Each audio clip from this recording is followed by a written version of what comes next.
Okay, hello. Hello. This Hi. is Two Girls, One Ghost. Two girls, one ghost. And we are your ghostesses. That's Corinne. Hey. And I'm Sabrina. Thought you were going to steal it again. No, I'm just trying to balance this on my On your stomach so I can do table. the least. Actually, I have a pregnancy tip for people. Please. So Frida, the company that does like Frida Mom, Frida Baby, they just came out with the most incredible website ever. It's called Frida Uncensored. Let me look. They partnered with some adult actors and women to create. Are you going on it right now? Yeah. Okay, well, don't like watch the videos with sound on.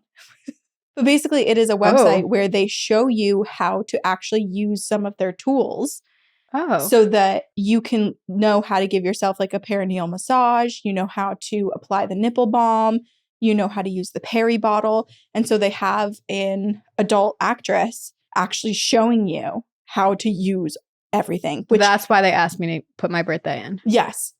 So, I mean, it's completely educational. They're casting now. That could be me. Well, I know, I mean, at the time of us recording this, they're about to come out with their like post C-section recovery and post vaginal birth recovery videos. Wow. So that you can learn like how to take care of yourself and your injuries. And it truly is so incredible. I was watching the perineal massage one and I was like, I for sure would have done this one wrong. So there's just like the sick part of my brain that's like, there are people out there who have nothing to do with this that are getting off on these videos. Yeah, they're probably getting off on the thought of it anyway. So that's true. For the amount of women it's going to help. Okay. Probably worth it. For those of you out there who have a weird what's it called? Fetish? Perinatal massage? That skin right between your vag and your butthole. Yeah. This is for you.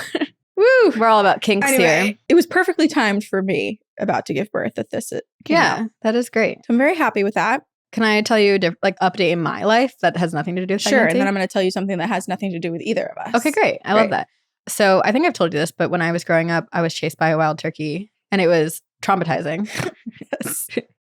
This is such a pivot. It's such a pivot. Where's this going? Were you chased by another?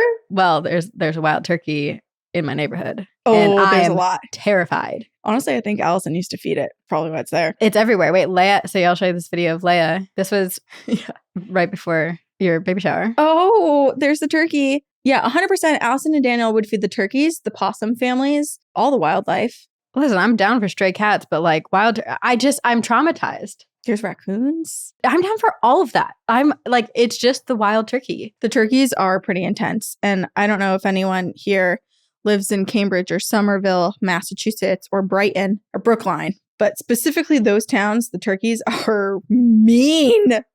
They will fight you. They're huge too. They're really big. They're big massive. Old turkeys.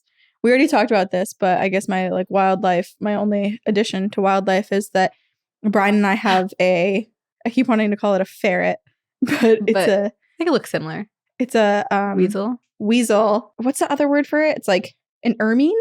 It's an ermine. It's like a short-tailed weasel, so it will turn white. Its fur will turn white in the winter. It will be so cute. But it lives in our backyard, and we have been cheering him on. We need to give him a name. Willie. You want to name him Willie the Weasel? Because he has William been for the proper after my father. Yeah. My father William. But he's been killing all the mice. And the other day we left our garage open for a few hours and it's horrifying that we have just mice everywhere. But he went in and he collected some treats for himself. And we were cheering him on. Yeah. Go. Get the mice. And I feel like you're giving him treats. It's a mutually beneficial, symbiotic relationship that you have with this weasel. Yeah, he's not very scared of us either. We got pretty close to him. Yeah. He was very focused on Next time I see you, he's going to be like on your shoulder. You're going to be like Probably. the weasel lady in the neighborhood. Like my parents' frogs that I just have collected. On your shoulder? What? Yeah. My parents, every year in their pool, there's always a couple huge frogs that make their pool their home. Oh. Do you give them And one year I did pads? befriend Petunia.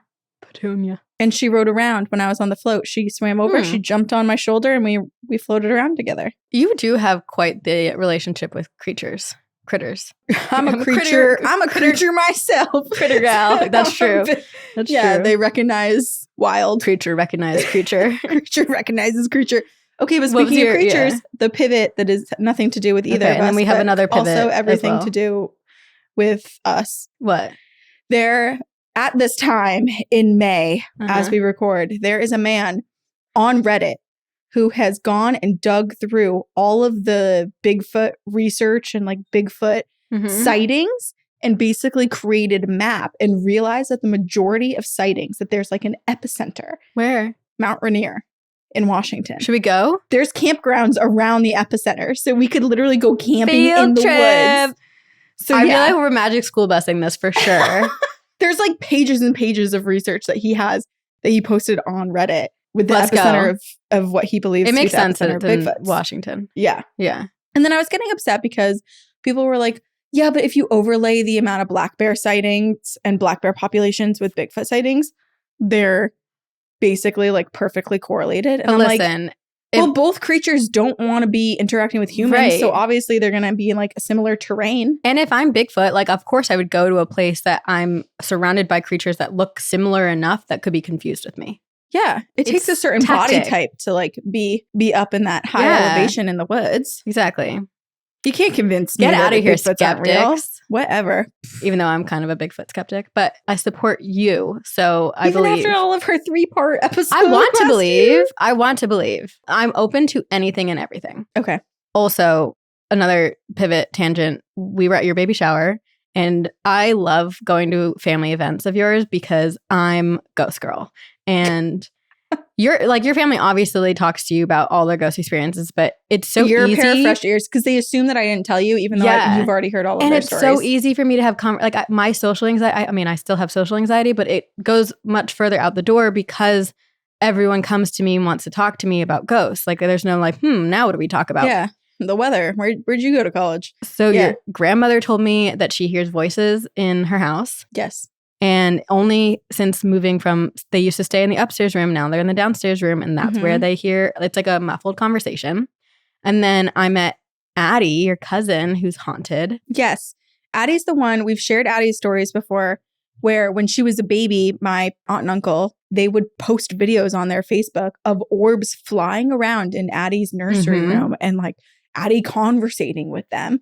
And Addie had the story where basically she knew that one of their dogs had passed away because the other dog, who'd already passed a year or two before, came and told her at school that the dog so wild. That Rowan had passed and was joining him over the like rainbow bridge. And then she's seen his spirit in the house. Yes. It's like a white form of a dog. Mm-hmm. Also, Addie was a little nervous at first. Your aunt brought her over to talk to me.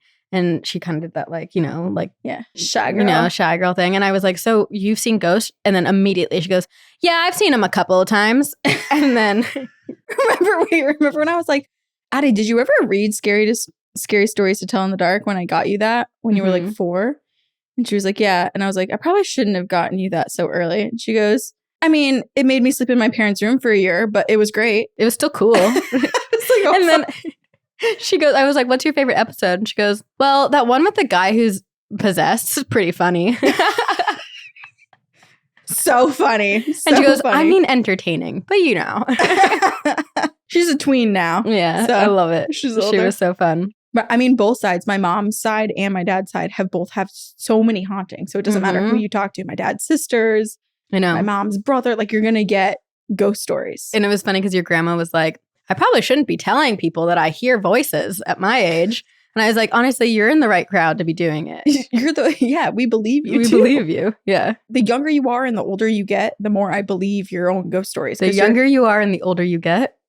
Oh, like if you're a child or an old person. Okay. Yes. I thought it was like you're talking about the same person. The closer you are to death or birth, which is basically the same thing. The astral, yeah.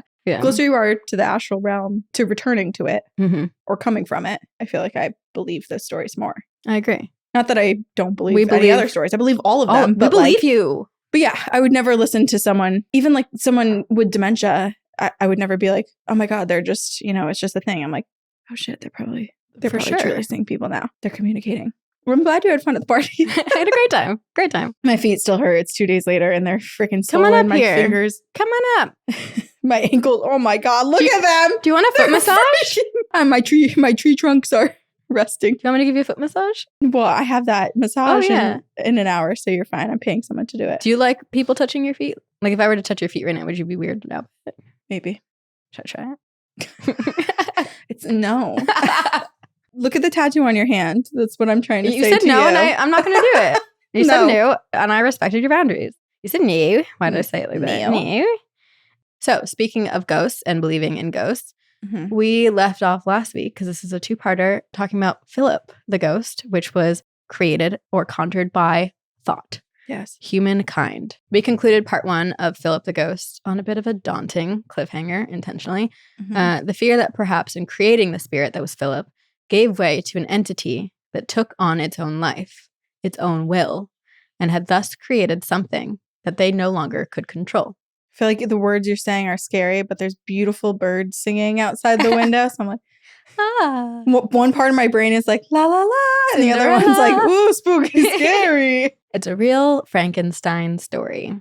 I am going to begin this episode with a short video. It is a little bit of a compilation. So basically, I'll get to this later, but at a certain point in the experiment, they did start to go on like TV shows and radio publications to document this, and they made a documentary.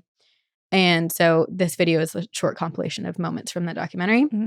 So you can listen to it in the audio version, and there will probably be moments where you're like, what's happening? But you can also go over to YouTube and see the video. It's only 30 seconds. Okay. Hello, Philip. Are you there? Good morning, Philip. Good morning, Philip. Hi, Philip. Come on, Philip, louder. Here comes the microphone. It has to be louder, Alan won't buy it. Come on, Philip. Come on. What? I didn't hear. Right under the microphone, Philip. Right here, Phil. Yeah, Right here. keep going, Right here. Philip. Doing it over Come in on, the corner. come on, Doing Philip, it. louder Come and on, louder. Philip. Louder.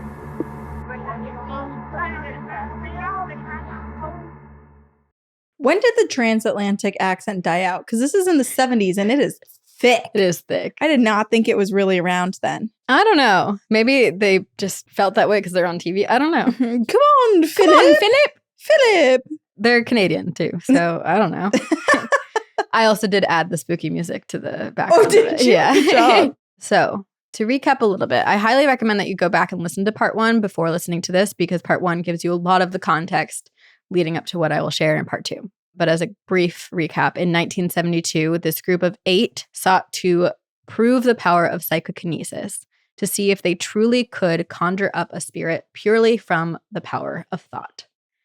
By 1973, they were discouraged and sought to switch tactics from meditation to now seance communication. By January of 1974, the group had experienced, communicated with, and witnessed such powerful paranormal phenomena that they were now sharing it with audiences. They were taking their Frankenstein invention out on the road to show off its tricks. They made a documentary, which you can watch the whole thing on YouTube. I downloaded the video and I'll put it on Patreon. It is really hard to understand a lot of it. Mm-hmm. You just disassociated. I did so Where hard. did you go? Where did you go? I was thinking about antiquing at Brimfield. I was making a list of things I wanted. You were a million miles away. And I was like creepily smiling while I was doing it. I don't know what you said. Well, to be fair, I was giving a recap. So as long as you paid attention for last part. I did. I'm back. Oh my God. See, these are the things that I catch when we're together. Just creepily staring off into I think space. if I had stopped talking, you would have just continued to stare. Probably. And not have noticed. I think I was also like maybe even starting to move my chair away from you too. You were kind of. I was ready to go look out the window. Sorry. Welcome back. Riveting stuff. Let's return to the interesting paranormal material. Corinne has rejoined the chat. Okay, so again, I'm going to reference the book Conjuring Up Philip, An Adventure in Psychokinesis, the most amazing occult experiment of all time, written by Iris M. Owen with Margaret Sparrow in 1976. That is the book that I read and utilized for a lot of this research. Now you're really engaged, I can tell. You're like, yes. Blinking, making eye contact. Yes. Nodding my head. Okay, so now here's the new stuff.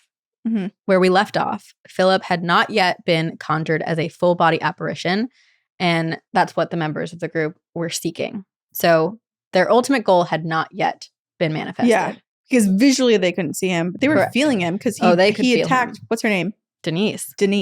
Yeah. So he had been able to communicate with them and answer yes or no questions. He had come into his own, shown his personality, and was further able to manipulate the table, almost moving it as if it was a human body or possessing it of some kind, which possessions might not always be bad. It's also like a Costco folding table, which is just It such is. a bizarre thing to have haunted. They did also do experiments with other types of tables, wooden tables, metal tables, and he was still able to manipulate those objects. Yeah, so it just didn't matter. It didn't matter. Yeah. Didn't matter the material. My question is, I wonder if, I didn't write any of this, but the way that the table did pin Denise, like I'm curious if Denise was thinking about Dorothea or like something that wasn't audibly communicated, or if something in Denise's life just resembled Dorothea, you know? Yeah. Because he did really like Sid. Right. And was curious about new people. And the table would move to someone who was new in the room to be like, who are you? Like a dog sniffing a new person. Yeah, so maybe she did have kind of like a dark thought that passed through her. We don't Or know. it's just Philip gathering, or whatever it is, gathering all the energy that it can. And it's starting to test the waters to see how they'll react to some of the violence that perhaps this spirit or entity always wanted to throw their way. Because Philip seemed keen on exiting the room. Philip seemed to have his own mind, his own needs, and his own wants. But fortunately, or unfortunately, depending on what you wanted, the story does not take a dark and twisted evil turn as I may have suggested it did at the end of part 1. It does have questionable things that happen, but the group was very intent on setting boundaries and rules. And a lot of it, I think, had to do with, we talk about this a lot, but setting intentions. And because they had manifested Philip in all of their manifestations of him and their meditations upon who this man was, they were under the belief that Philip was a good person. So they were not worried about him. And even if they were, the group, to be safe, was like, we all agree that Philip is a common decision. And so anytime we speak to Philip, it has to be as a group, as a whole. And Philip has to be invited to speak to us. Okay, so they're setting boundaries. They set boundaries, meaning they could carry him anywhere that the whole group was, but they would not be able to summon him individually. Which is actually really nice, because then when they go home, they're not being haunted or singled out, one person being attacked, or one person trying to use him but that's for the thing, nefarious is like, reasons. You can all agree upon that, but that doesn't mean everyone in the group is obeying or following that rule. Well, and also, how do you know that Philip is going to? Exactly. Philip didn't agree to that. Or if he did, rules change. Yeah. I don't know. But so they did say to Philip that he was not to visit individual members of the group. He was only to appear at the request of the group as a whole. But if Philip wants and now is his own entity, that would be frustrating. Yeah. Which to me is kind of reminiscent of Frankenstein or Poor Things, where it's like, yes, you created me, but now I am my own person. Right. So why it's do all you the get AI to horror movies too, where it's like, exactly. Or just children. Like yes, your parents birthed you, but at a certain point, they've taught you everything you can learn, and you do need to fly out of the nest or go start your own life. Yeah. And you're not meant to be controlled. You're just meant to be taught life lessons. These are the boundaries that they set with Philip. And as far as I understand, for the most part, Philip obeyed and respected the boundaries. And this group is still seeking a physical apparition. So they're like, okay, we're communicating with him and we're conducting these seances. We're learning so much more about Philip, but how do we get a full apparition? So they're doing all these thought experiments. They're reading, again, historical tales of physical manifestations of spirits, like what was done in those seances, what was done in those practices, to see if they could treat Philip the same way. And then thought forms and hallucinations became a big topic of discussion, because this group had been spending so much time together that they almost formed a universal consciousness amongst themselves. Like they became so in tune with one another that they started having shared dreams. Really? Yes. So then this experiment kind of added this whole other layer where it's like this group created a spirit, but now also, what did this experiment cause to these 8 members? Right. Because also, I mean, if they're working so hard to open themselves up and conjure this thing, could they just have accidentally essentially became little baby witches of their own, and they're all reading the same energy? Right. Like all of that already existed, but now they're accessing it. Yes. And they're so in sync with one another. Beyond becoming, it's very fortunate that this group became so close, because it's very easy for like a group of 8 people to have conflict or, drama, but they all became such good friends. Right. And just opened up this whole other aspect of questions that they didn't really know how to answer. But now they're like, okay, we're sharing dreams. Like they would come into their sessions and someone would be like, oh man, I had a wild dream. And the details would be exact to one another. They don't live together. Wild. Beyond these experiments, maybe they went and grabbed drinks and stuff, but like they don't live together and they're having shared dreams. I wonder what the dreams are about. Like, I know. if there were any messages or like hidden meanings, or if it was just a random dream. Because like my mom and I had a random dream one time at the same exact time about wild. Like all of our family like trying to escape like a coyote or something. That's so weird. Which is, it's random and it just happened the exact same night. Right. But like there wasn't any real meaning to it that we could attribute to the dream. So the book doesn't say that or document any of like what the dreams were. It just, because I think this was an element that they didn't anticipate coming up and wasn't the focus of the study, but it was more of like, this experiment now has posed these other questions. It also makes me wonder about shared dreams. Are shared dreams truly shared dreams, or is one person dreaming and the rest of the people are observing the dream? Yeah. Or someone's so fraught with emotion based on a dream that they're experiencing that they're projecting that feeling out and everyone else is picking up on it. Yeah. But anyway, so they're like, okay, we're experiencing this, and this experiment has made us tap into each other in this way.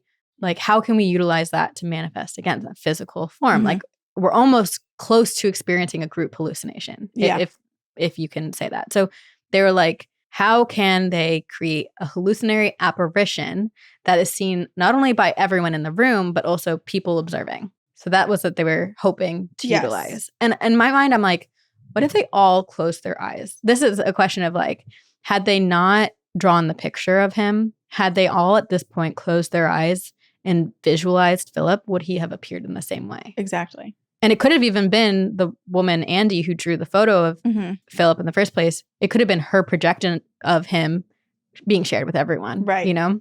I know. That's why I said in the beginning of the last one, like, I wish that there was no image. But again, to your point, we still wouldn't have had the answers. Because if they're already sharing the dreams, if they're already like somehow synced up with their consciousness, we don't know how we have no idea. Authentically, like if that's how Philip is truly existing as its own entity and manifesting, choosing to manifest.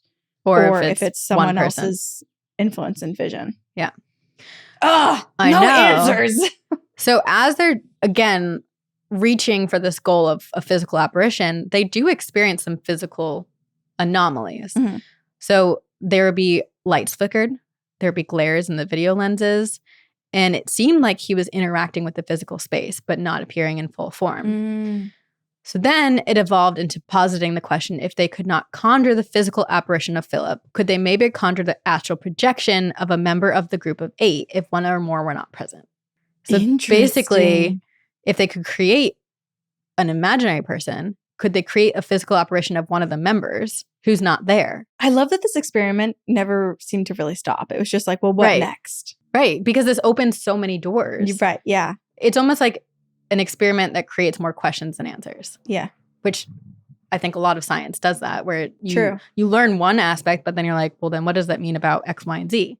Right. And if you already have a group of people who are already in sync and experiencing these things together. Right. Like, what if you tried this experiment with a group of 8 people who are in completely different places in the world, where you give them all the same information and every day at the same time they're doing like manifestation and meditations? Would they be putting that entity out in the world? Like the book club you were talking about. Right. Exactly. Or it's even reminding me of Harry Houdini and some of the work that he was doing to try to investigate, where he was like putting himself and his wife in different areas and like attempting to kind of crack the code on magic beyond what he was capable of, but like actual. See, this is why I would never be a good scientist, because I get so overwhelmed and bogged down by the questions. Yeah. Because then I'd be like, but then this, and then my brain would then just you do spiral. the next experiment. You have a whole journal just dedicated to But then I wouldn't be able to know which one to start with, because there's so many that I want to understand. Anyway, so the idea here is basically, if Andy is not there one day, could they all will her to be there and create a visual hallucination of her? And what happens to Andy? Like, does she feel some tingling? Right. Is she actually suddenly really tired and falls asleep in that moment, and she truly astral projects? Again, more questions. More questions. And so they're using examples like there's something called the night nurses syndrome. And they reference this in the book, but there's this whole study that apparently a lot of nurses who would work the night shift, you know, by the end of the shift, or any shift, I guess, really, like by the end of the shift, they're long shifts, they're exhausted, they're tired, they're like doing their final tasks, whatever. There are recorded experiences of nurses witnessing themselves doing something from an outside perspective. Whoa. So like astral projection. Yeah. I did have that happen to me many months ago, but I wasn't sure if it was technically like what would be considered dissociating. But is disassociating also just a form of astral projection? I disassociate all the time, but I'm still conscious. It's just my eyes and like my physical body kind of go into like as if I were a robot and I'm paused. I felt like my whole body was pushed forward and I was kind of like zooming back. Yeah. And I was almost like watching myself do something. Yeah. And was like, I was still actively almost like talking and having the conversation. But my brain the whole time was like, I can't believe I'm doing this. Like, this is so strange. Yeah. And I had like another monologue happening, like basically watching myself, but I was awake. That happens to me all the time. I don't always see myself, but I'm like conscious of almost my consciousness and my physical. I didn't like see myself, but my energy felt like it was behind me and I was watching myself.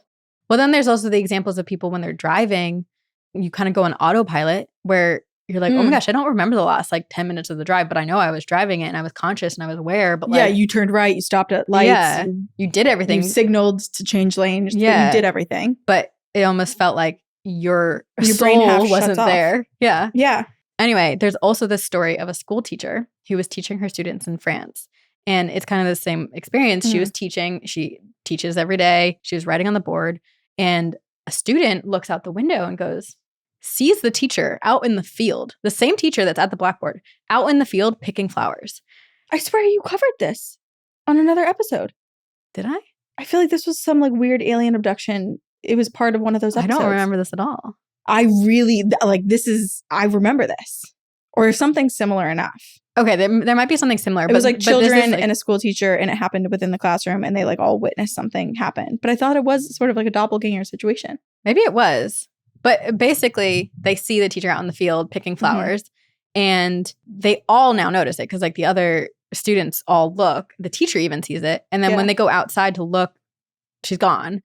And so the belief is that this teacher who, you know, kind of goes on autopilot and is teaching every day is dreaming of picking flowers out in the field and astrally projects and actually does it. So was I just in Brimfield picking out my You might have been. I had a handful of candelabras while I'm actually here also trying to listen to the story. Right. So That's these so crazy. Studies are now making them question how can this influence their experiment with Philip. And then they also turn to evidence from history like the Fox sisters and many other infamous psychic mediums and table tapping experts. But then they also, like I said, it poses a lot more questions than answers. And mostly, this is the biggest question. If they did, in fact, create Philip, then what does that say about all other paranormal encounters in the past and previous contacts and communications with the dead? Would this then prove that all paranormal encounters are actually created by human mind and thought form? Does that mean it's actually all a shared hallucination? And they didn't seek to state that. And why can't that be some of the, like, they're with all these questions, it's like that could apply actually to maybe some paranormal encounters. Right. That doesn't mean all of them fit into that box. Like, but then that's all also, squares are rectangles, but not all rectangles are squares. Right. It's also, those questions are assuming that they did actually conjure a spirit successfully. And it doesn't take into consideration some of the other questions that we'd asked before about like timelines or calling upon details of past lives or other influences that we aren't consciously aware of. And we just assume because the experiment went in saying like, create this fictional ghost and see him.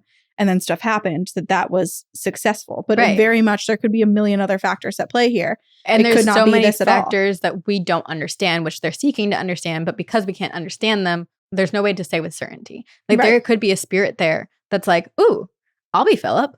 Exactly. We cannot determine the cause. No.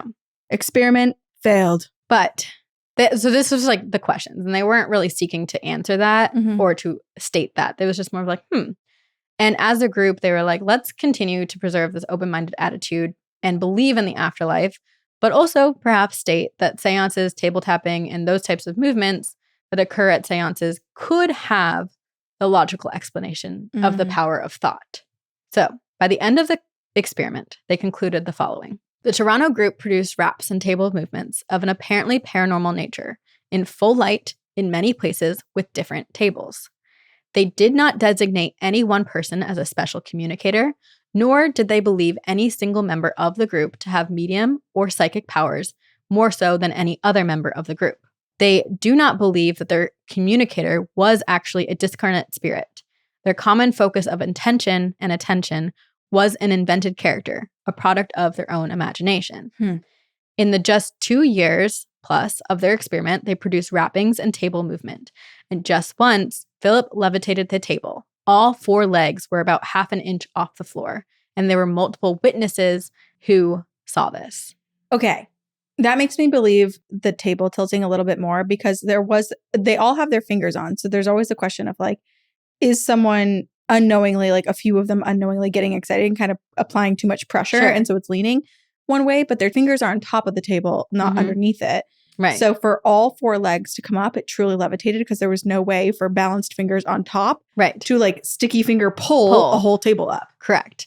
And the hard thing with this is regardless of how you're filming it, it's hard to catch that because say you're filming from an angle a little bit above, you can only see the front 2 legs up. Right. Or you can kind of maybe see all 3, but like you wouldn't ever be able to see all 4 unless you were. You have 8 people packed around a table. Like there's a lot of crowded limbs obstructing views. But there were also times where the table would flip onto its side and then flip onto its back. So it would go to many different positions, but it was almost always touching the ground at some place. But this one time for multiple seconds, it levitated inches off the ground. Wow. Or half an inch off the ground.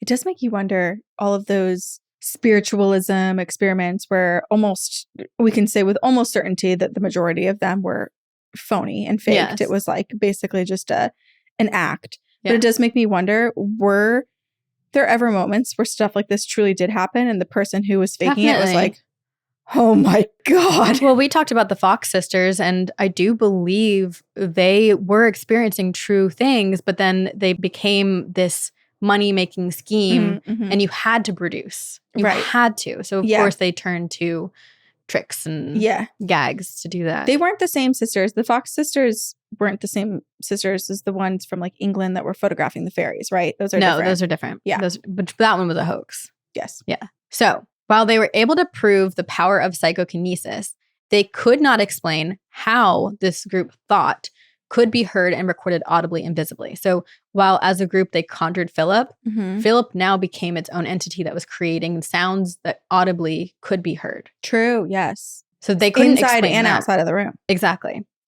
So it argues that it wasn't just a group hallucination. It was a group mentally that physically impacted the reality of this dimension. So human thought can impact reality physically. So the only thing that I'm truly taking out of this experiment is that we are a little bit in a simulation, depending on like the definition of simulation, where it's like, can you alter energy in the course of... Sure. Or that we don't actually understand all of physics and the physical capabilities of energy created by ourselves. Like we can create energy and put it out there. CERN trying to smash particles into each other. Right. We're all CERN. just made of stardust. We are. It's so beautiful. So in the book, they conclude that this energy was manifested by the collective thoughts of the group, or energy manifested as a result of the group sharing thought. But the question that is left remain, on top of millions of other questions, is where does that energy come from? Because yes, we are made of energy, but now this basically states that a group can think up and create energy amongst themselves. Right. And energy's neither created nor destroyed. So where is it borrowed from? Right. But then it's like, well, this is kind of like witchcraft, right? Where you're all together channeling. I know witchcraft can be very independent study, but there is like covens who utilize and share energy with one another to create something. So it does bring up questions like, how does this work?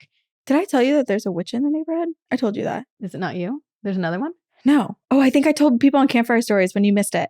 There's a witch in the neighborhood? I was talking to a neighbor and he was saying that he wished his wife was with him right then in that moment because she loves spooky stuff and podcasts.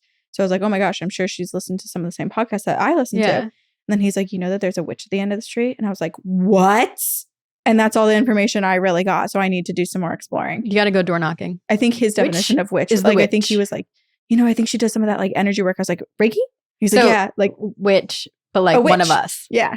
Just one of us. The whole time I was just like, great, now I can make a little coven. Yes. I'll be a part of it. Perfect. Okay. The North Shore Coven. So apparently, and I didn't know this, but they do know, and we know that brain cells are continually generating an electrical force. It can be measured and charted, which I guess makes sense. But they don't know where the force originates from. So following the Philip experiment, Dr. Joel Witten, who was one of the overseers of this experiment, began an experiment in connection with brain waves and then studying those brain waves in people who claim psychic abilities, like astral traveling. He was able to pinpoint energy patterns in these psychic people while they're awake that otherwise was only charted in like normal people when they were sleeping. They tapped into an area of their brain. Yeah. They were able to awaken. The synapses were snapping. Snapping synapses. Wow. Right. Interesting. Which otherwise is only activated when people are sleeping. So maybe there is something to say that like the dream state, which we've always kind of theorized, is something more. Right. This is interesting too, because it's almost like it's reminding me of, what's the book called? It's like The Psychopath Inside, or like, do I even have it on my bookshelf? I'm wondering. That one book where there's the neurologist. I think he's a neurologist and he's studying different brain scans of psychopaths and trying to understand like what is activated in a psychopath's brain and how, like what areas are bigger or smaller or whatever, and realized that he himself was a psychopath.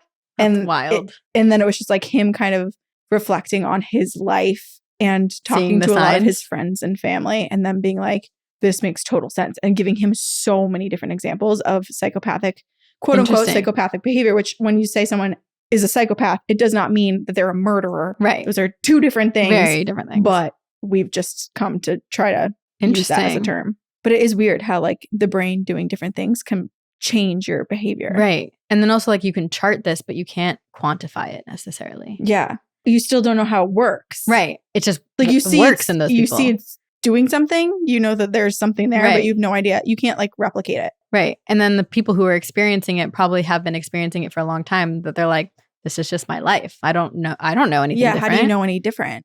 Okay, so the Philip experiment came to a close in the summer of 1974, and the group decided to take a brief rest from their regular meetings. And apparently, in this break, all 8 members started to experience poltergeist activity in their homes. But it was very benign. Was that they weren't supposed to experience anything solo. But Philip's like, hey, when are you going to come back? I don't know. But apparently it was very benign. It was objects moving from one room to another, misplaced items reappearing in spots where they were like, I swear I looked here a million times. There'd be sounds emanating from rooms and that no one is present in. But the question is, was it Philip or was it other members of the group? Because this group was used to spending so much time with one another. Yes. And also, this group, perhaps one of the biggest takeaways, was less of an understanding in regards to the paranormal, but more an understanding of one another. They became so close and so in tune with one another that they truly could understand and feel one another's emotions, feelings from miles apart. Like someone could be doing something or be going through something, and another member of the group would be like, I think I need to call and check in on so-and-so. Wow. It's kind of like a mother's intuition that they talk about, but it's just everybody all together. So it's so interesting. They started to believe that the poltergeist activity had nothing to do with Philip, but with one another, sharing feelings, emotions, or thinking of the other person. Like if I was thinking about you and wondering what you were doing, and I somehow like projected my energy into your home because I was so intent of thinking about you. Yeah, it's making me like reflect on certain things that have happened. Right. Well, then in the book, they start to like kind of ponder about poltergeist activity generally. Yeah. And I'm going to share one story specifically about poltergeist activity that like, they were like, what is poltergeist activity? And we've talked about this. That's what I was just going to ask. Like, what is their definition of poltergeist activity? Because now I'm thinking of Interstellar, where it's like he pushes the book off and then his daughter sees the book fly off the bookshelf or whatever. Well, I'll give you, okay, the example they use in the book is by the end of this, they're now wondering about poltergeist activity and what this says about it. Because they look at this story of a single woman who's 22 years old named Annette, and all the names are changed for anonymity. But Annette was 22 years old, living with her 20-year-old sister, Joan, and their parents. Annette, Joan, and her parents had a history of poltergeist activity in their home from like childhood. But suddenly it increased and it became much more physical and much more threatening. And it reached a peak at a period of time where the parents had gone out of town. And so it was Annette and Joan both staying at the house by themselves. Their parents had gone on a little trip, and when they were coming back, Annette and Joan's mother was going into like a life-threatening surgery. It was a very dangerous surgery. Yeah. There's a lot of fear of like, is she going to be okay? What the recovery will be like. Mm-hmm. And Annette and Joan are now spending a lot of time together. And Joan apparently had her boyfriend over a lot. And these events seemed more active when Joan's boyfriend was in the house. Mm-hmm. They would hear footsteps. Annette would hear breathing in her room. And one night, the three, Annette, Joan, and Joan's boyfriend, were sitting in the living room when they heard Annette's bedroom door slam shut. They all go to investigate and they cannot physically open the door. Oh, I don't like that. One night, Joan was walking across her room when her hair was violently pulled back by an unseen force. Holy crap. Then, in studying the case, it seemed apparent that Annette was very stressed out during the times of increased poltergeist activity. Their mother was going into a surgery that was very intense. Mm-hmm.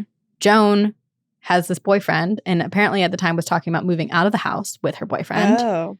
And a lot of the intense things were kind of targeted to Joan, the pulling of the hair. Yeah.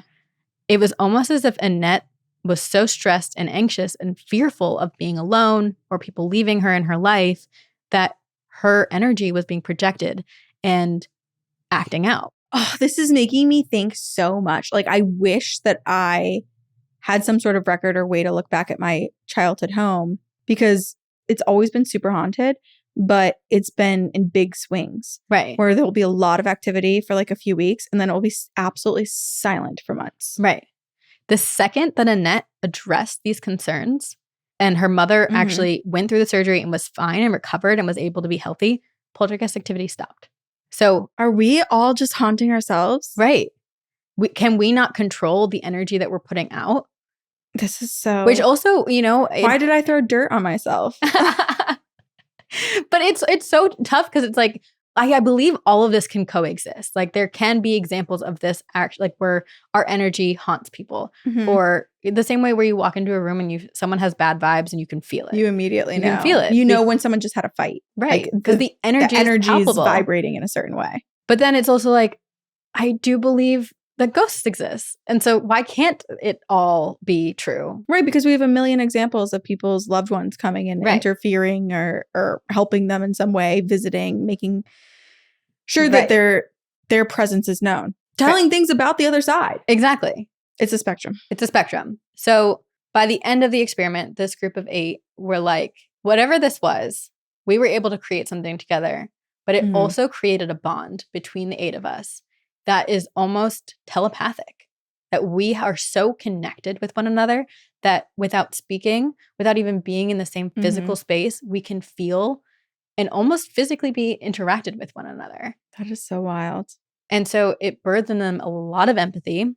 Dorothy began having some clairvoyance and precognitive dreams and intuition after the Philip experiment. Can we just choose like an hour every week where you and I just meditate at the same time Holding and hands. like have similar prompts or whatever and like just attempt to connect Can ourselves? you imagine if we like never even had to text again? We could just checking in. I would love to do that. Next time I space off, I was like, oh, sorry, I was talking to Sabrina. We're just talking to each other in our heads while talking to everyone else. Wait, is she here? I'm like, no, she's traveling right now. She's on a plane. She's on a plane. They also believed that a singular person could perhaps leave behind such strong energy, like they did with creating Philip, but then also perhaps that says that upon dying, a person leaves that same energy, and then future people in that space could pick up on it. So like a residual haunting. Yeah. In the book, they all kind of wrote a afterthought, like what they learned from the experiment. And it did seem the most common between all of them was that they were like, I've never felt so connected to a group of people before. They were so in tune with one another. I'm curious what happened to them after the experiment. Like, did they all get together? I'm sure they did. Out? They're all still part of the Psychical research group. So yeah, or parapsychological group. But so with this belief that poltergeist activity could be created by human thought, which is what they believed created Philip, they were like, let's test it with a new group because the only way to prove something is to continue to prove it. It's part of the scientific method. You have to prove and prove and prove or disprove over and over again. Was this only about the group of 8? Like, was this like the magical group that could do it? Or could you teach it to any group of people? I feel like we accidentally kind of did this with the community of 100%. People of our phantoms. 100%. And anytime that I think we also are so afraid of a haunting happening, I think we do create it. Like when we did the episode of Greg and Dana's like haunted objects, which comes out next week. Yeah, buckle up for that one. Maybe this is because we at the end of the episode we were like, guys, maybe don't listen to this when you're doing this. Yes, and we'll tell you now. Next week, when we cover some haunted artifacts, perhaps choose the area and location where you want to listen to that. Yeah, so you don't bring weird energy into your own home, or if you feel like maybe your car's already on the... Wait, instead of like clutch your pearls, clutch your crystals. Clutch your crystals! It's kind of hard to say. It's a tongue twister. Clutch your crystals. Just be careful where you listen next week because stuff did happen. It did. But okay, so this group now decided to put together a whole new group who again would invent their own completely different story and different character from Philip. Mm-hmm. And they were to meet on a different night of the week in a different location and use a different table. So they were basically like, everything has to be different. Yeah. Same type of concept. Everything has to be different. So this new group invented Lilith, a French-Canadian spy. Lilith was born in Canada and went to France during World War II and became a member of the French resistance. Unfortunately, she was caught and shot as a spy. Ooh, Lilith. The Philip group, they went from meditations for a year into the seances. This group, the Lilith group, now went straight into the seance thing. Mm-hmm. They had only been meeting for 5 weeks when they first began getting physical phenomena, table tugging, knocking. Lilith would respond to their questions and fill in gaps of her own made-up story. At the time of the book being written in 1976, the Lilith group was still in the early days of their experiment. So there's more information, a little bit more about the Lilith. Mm-hmm. But then they were like, the question posited in the end of the book was, in enough time, can we put together the Lilith group and the Philip group? And can these groups, because they've been tapping in like this, will they be able to have the shared telepathic connection? Oh, or interesting. Is it dependent on spending significant amount of time with one another? Basically understanding how telepathy and like empathy works. Do I have to spend 1 million hours with you in order to have that connection with you? Or could I form that telepathic communication with a huge group of people and then be able to apply it to others in my life? Yeah, I don't know. Because I feel like there's, again, 1 million examples of both being true. There's the people that can be sort of these like psychic mediums and do tarot and just get messages for anyone that's in front of them. And then there's other people that just have these bonds with specific people where they just, for some reason, are tapped in to just a small group of people or one individual person. It also made me think of the Indrid Cold episode and Planet Lanulos, where they all communicate telepathically. Right. And it came out of a need for survival to communicate telepathically. And is it a skill that we can learn and because nurture? On Lanulos, are they just us? Evolved. Exactly. Which it sounds like we're already getting there. Yes. So since the publication of the book and the Philip experiment, other entities have been conjured. There's Lilith, Sebastian, who is a medieval alchemist, and a man from the future named Axel. Axel Rose. How far in the future? Because I feel like that's kind of a baby name now. I feel like this is someone who was just born. I don't know. Maybe they did create Axel and Tucker and Olivia and Sophia. Then a similar group in Sydney, Australia conducted a similar test that they called the Skippy experiment. And this is a trigger warning. The story that they gave Skippy is really, really traumatic. Oh my gosh. Or did Skippy give it to himself? Herself. So 6 members in Australia created their own fictitious character named Skippy Cartman. Skippy was a 14-year-old girl who had sadly been murdered by an older man. Skippy had been in a relationship with one of her Catholic school teachers, Brother Monk, and she became pregnant. She told him of the news and he was enraged and murdered her. He then strangled young Skippy to death and buried her in a shallow grave beneath the floorboards of a work shed on her parents' property, which, when discovered, her body had already suffered so much decomposition that investigators were not able to establish that she had been with a child, and the man responsible was never caught or convicted. So they spent months following similar methods to the Philip experiment with little to no results. But after switching the kind of table that they were using, they apparently were met with many responses. And then as recent as 2007, the group claimed to be still communicating with Skippy and that they would soon produce video and audio evidence. But it's now 2024, and they have yet to do so. Yeah. The Philip experience has produced so much evidence and many, many questions, and it curates much debate and conversation. It also inspired multiple movies, 2012's The Apparition and 2014's The Quiet Ones. I will tell you right now, The Apparition has a 24% on Rotten Tomatoes, and The Quiet Ones has a 25% on Rotten Tomatoes. Okay. So good concept, perhaps not executed properly or well. It does make me wonder if there's anyone who, like right now, is planning to recreate one of those experiments, like try again. Well, it sounds like people are still doing it. Yeah. And these two movies do very much seem like our worst fears of what could have happened. So The Apparition is once they contact Philip, or in the movie, his name is Charles. Charles is actually an evil entity that they accidentally conjured up or called upon and kind of allowed in. And then The Quiet Ones, a professor and his students seek to prove or disprove the existence of the paranormal by experimenting on a young girl who seems to be at the center of these strange occurrences. At one point, the girl's treatment and trauma creates an entity that only she can see and goes on to attack every person involved in the experiments. But that is the story of Philip. I'm like so lost right now thinking of this experiment, and just I feel like this is one of those ones where it's blowing my mind, and I just want it to be nighttime and to just sit outside and stare Look up at the stars and contemplate what is life? Yeah. What is energy? What is communication? What is being a human?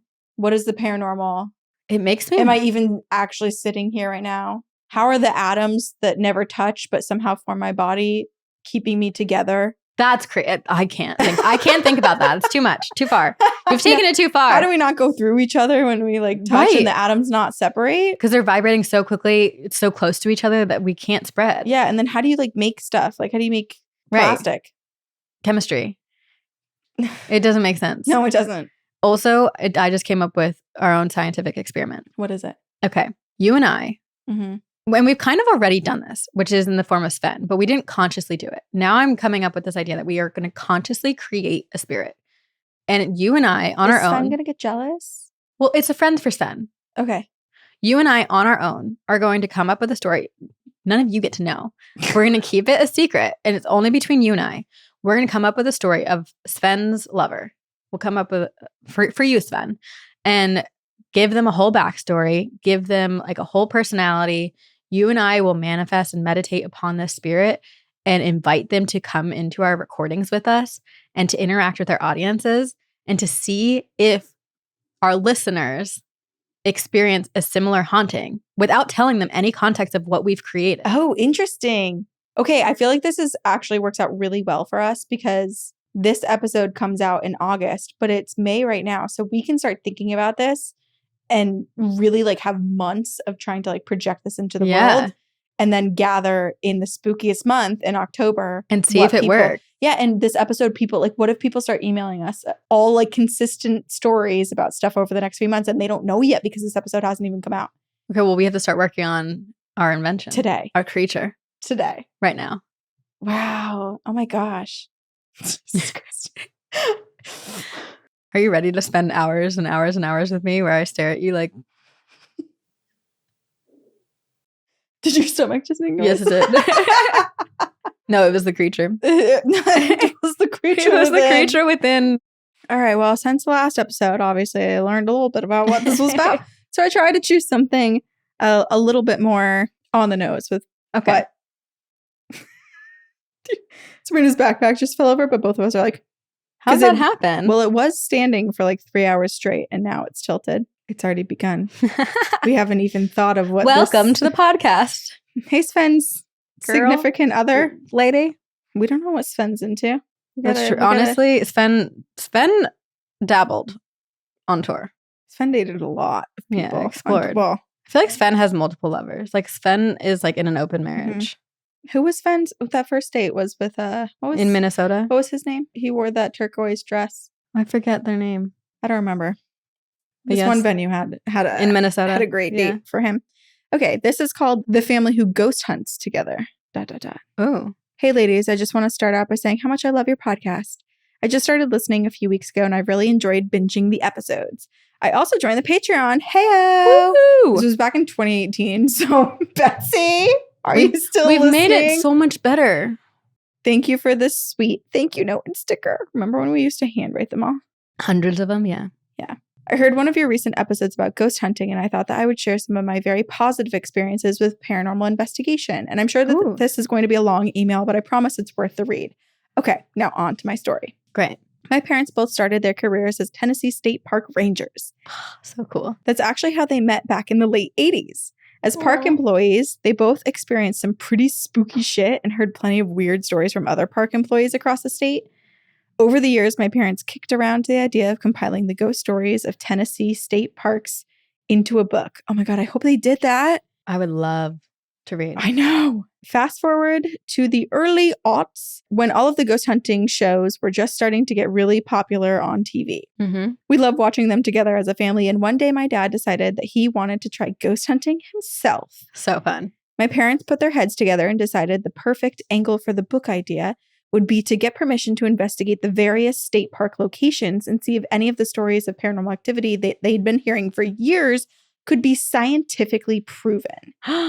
They asked me if I wanted to help, and being the so cool. Right? I want to grow up in this house. I know.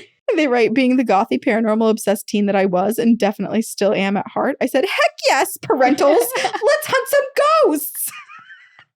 Over the course of my late teens and early 20s, we investigated several sites in parks. There was one site in particular that proved to be a hotbed for activity for us. In Upper East Tennessee, there was a historic home known as the Carter Mansion. Built between 1775 and 1780, it is the oldest standing frame house in the state of Tennessee. We decided on a photo of it. I know I want to look. We decided to include it in our investigations because of the following story. During the 2005 Christmas Candlelit Tour program, a park employee, who we will call Bill for the sake of the story, and his mother were volunteering that night, and they saw a full body apparition. At one point in the evening, Bill's mother found herself with a small group in the second floor of the children's bedroom. She noticed what she thought to be a new mannequin of a little boy partially hidden behind the door. A mannequin. Oh, it looks so much fresher and newer than I was expecting. It looks like it got a paint job. Yeah, it's well kept. Yeah. Built before 1780. Yes, so 1775 to 1780 was the construction. The 18th century style clothing that the boy was wearing looked really authentic and really well made, and Bill's mother reached to touch the linen shirt. Oh. As she reached out, she jumped back when the child's eyes widened and his small body drew back from her touch. Realizing that she had just made a big mistake, she apologized to the boy profusely and asked him if he wanted to come out and join them for the caroling that was about to begin. Stop. But the boy vigorously shook his head and he drew further into the shadows of the room. So the fact that he stayed physical and didn't poof out of there. He was so scared of her. Not wanting to frighten the boy further, Bill's mom backed away and moved the group into the next room. What? All through the evening, Bill and his mom kept seeing this young boy hanging around the periphery of the tour groups. There were other costumed interpreters volunteering on site that night, so Bill and his mom just assumed that maybe this little boy belonged with them. Right. Oh, so they don't even know it's a ghost They would think it's, especially because it didn't just disappear. Yeah, he didn't disappear. You would think it's, right. And that is like a real, like kids are startled by strangers a little bit. Totally. And then would be on the outskirts, like, I'm not sure now. Right. And it's like, if it were, I don't know, like a human man, you might spend a little more time being like, excuse me, are you supposed to be here? But a little boy, you're like, oh, I'm so sorry. Right, like, let's move on because sorry to scare you. Creeping out this kid. And then you'd go into your head and be like, why do I scare little boys? What's wrong with me? Hate me. At the end of the evening, Bill and his mom ushered out the public and the other volunteers and proceeded to close down the mansion for the night. The candles were extinguished, the doors locked, and they made their way to the parking lot to leave. As they prepared to enter their vehicle, both were startled to hear a small voice behind them call out, "Merry Christmas!" Both looked up in time to see the figure of the little boy waving enthusiastically to them. He grew to like them. He stood beside the chimney under the window of the great room. They waved back. They looked at each other rather puzzled, and then back at the boy, and they were shocked to discover that the boy had vanished from where he had just been seconds before. That's wild. Carter family records from the 18th century state that a young enslaved boy was sitting in the open window of the children's second-story room when he tragically fell 12 feet to his death. Oh, poor baby. This would have been the same window that Bill and his mother saw the little boy standing under on the night of the Christmas program. Both believe that they met this boy that night. Wow. After hearing a story like this, how could we not investigate, right? The first investigation we did yielded some interesting results. Lots of knocks and taps, odd tingly feelings felt by several of the other team members, including me, unintelligible EVPs, and some odd, colorful orbs caught on camera. The weirdest occurrence happened when we decided to try table tipping with a glass in the garret on the top floor. Bill was with us during this investigation, and he asked the questions during this session. We felt that any spirits might feel more comfortable dealing with him since they spent so much time with him there as an employee of the park. That's nice, yeah. Bill asked if the little boy who played with the Carter children was present, and the glass moved tentatively at first, but it slid halfway across the table. Did you fall ill and die in the house? No movement. Did you fall out of the window in the children's room? The glass remained still. In a hushed voice, someone suggested that Bill ask if the boy had been pushed. Oh, no. Were you pushed out the window of the children's room? The glass began to slowly twirl and moved several inches across the table to the edge where it dropped off into the startled hands of those who were sitting there. Oh my gosh, that's so sad. They're solving a mystery too at the same time. I hope that wasn't true. Yeah, an accident that's actually a murder. Most of us had tears in our eyes and major goosebumps. We placed the glass back on the table and Bill continued. Was someone angry with you? Did someone mean to push you out the window? No movement. Were you pushed out the window on accident? The glass moved in a wide arc and then stopped. We had our answer. Oh. The next time we returned to the house to conduct an investigation, we captured some very interesting EVPs, among other things. At one point that night, we all decided to take a coffee break in the backyard, and we left our video and audio equipment recording in the great room on the first floor. When reviewing the audio from that point, we heard a strange noise like heavy iron skeleton keys jangling together. After several minutes of that noise, someone among us must have made a really funny joke because we could all hear all of us laughing outside. While we were laughing, the audio picked up a very clear child's voice in the great room saying rather pitifully, "They can't see me." I think you can imagine our surprise when we discovered that gem while reviewing the evidence afterwards. Jeez. The last experience I'll share is from our final investigation at that house. Unfortunately, I was away at college during this time, so I missed out on all of it. Bummer. I know. Betsy, that's rude of your parents. How dare they continue investigating without you? At the time, one of our friends, Leslie, who investigated with us, was getting her master's in parapsychology. So cool. She is also a certified hypnotist, and her thesis centered on the hypothesis that hypnosis made people more sensitive to paranormal activity. Leslie is so fucking cool if you hadn't already guessed Can we have Leslie on the show? Right? Come hypnotize us. What other experiences or experiments has Leslie conducted? That night's investigation was actually going to be part of her thesis research. So cool. My dad, who has always been a little skeptical but wants so badly to see a full body apparition that he can taste it, volunteered to be hypnotized. The hypnosis chair was set up on the second floor landing. Leslie put my dad under and then asked him to look around and describe what he saw. Dad said that he saw something in the shadows, but he couldn't quite make it out. As he was speaking, he was interrupted and then suddenly said, "Something just pushed me." Sure enough, two of the team members saw, and the camera picked up the back of the chair moving as if someone had just shoved it. I mean, he's kind of channeling. Yeah. It almost seems less of hypnotized and more of a become an open vessel. Uh-huh. Very scary. Huh. After that, my dad, still under hypnosis, declared that he wanted to go upstairs to the garret, so everyone moved up there. A camera had been set up and a kickball had been placed in the middle of the floor in the center. This weather makes me want to play kickball. Right? It is kickball season now. Spring has sprung. Nostalgia is send me to the pavement out by the lunchroom and recess.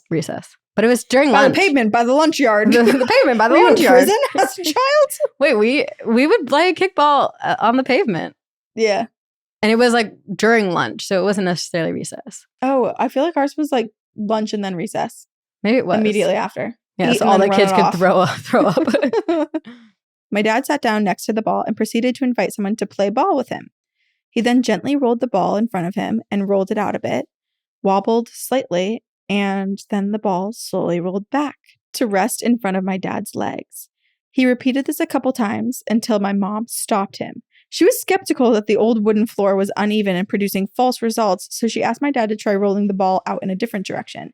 He turned, and he did so. The ball rolled out, it wobbled a bit, and then it rolled back to rest in front of him. Oh my gosh. My mom still wasn't convinced.